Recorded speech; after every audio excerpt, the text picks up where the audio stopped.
Welcome to Pollen Weather by Pollen Wise App. It's Monday, August 24th. I'm Landon Bunderson, and this is the place for daily allergy news and forecasts. An app user has asked a good mold question, so we'll answer that today, but first we'll do the forecast. Today, the Gulf Coast is going to get a visit from Hurricane Marco, and the West is on fire. Also, a pair of storm systems in the Dakotas and Minnesota may lead to severe thunderstorms. It's a busy Monday. Before we talk about mold and pollen in specifics, we're going to unveil our Misery Index map. This map shows how you guys are feeling based on the symptom severity you've logged on the app over the last 7 days. As you can see, the last 7 days have been rough in the center of the country. Iowa, Kansas, Nebraska, Missouri, you are definitely feeling it. The Northeast and the Intermountain West were also not feeling great. Southeast and Southwest, on the other hand, not feeling too bad at all. We'll bring you this map every Monday. If you want to participate, be sure to log your symptoms every day in the Pollen Wise app. Pollen will be very high in Phoenix, Boise, Waco, and Chicago, with weed season in full swing for much of the country. California, this is your week for pollen to begin to rise. Eastern U.S., let's see what happens, but I suspect things to rise this week as well in your neck of the woods. Looking at the mold forecast, Michigan and Central California have some significant mold today. The rest of the country is looking pretty reasonable. Air quality is a real problem in California, Nevada, and Colorado. If you're downwind of any of those bad states, you are definitely going to see your air quality degrade quickly. There is a little bit of rain in the forecast, and that may slow some of the fires,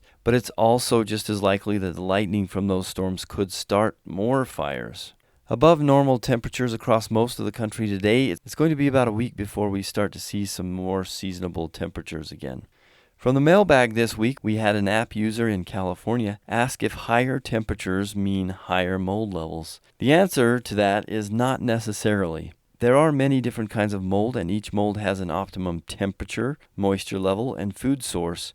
For food source, think leaf litter, manure, grass clippings, whatever the mold is living on. There are different kinds of molds that thrive on different kinds of detritus. And while some mold types love the heat, other molds need cool or even cold temperatures to thrive. Utah, Arizona, and parts of California have had some exceedingly high mold levels during this heat wave, but based on the locations that I'm seeing high levels, I think this is coming from construction and not necessarily from temperature. I think cool, wet soil has been dug up for foundations, and screening topsoil for landscapes is most likely the source of the mold in the West over the last few weeks. I would definitely not blame the heat wave on those high mold conditions. If you have a question, be sure to drop us a line at info@pollenwise.com. Thanks for listening. Check out the Pollen Wise channel on YouTube if you want to listen to an old episode. And if you're listening on YouTube, be sure to download the Pollen Wise app to get access to the only app with real hourly pollen counts.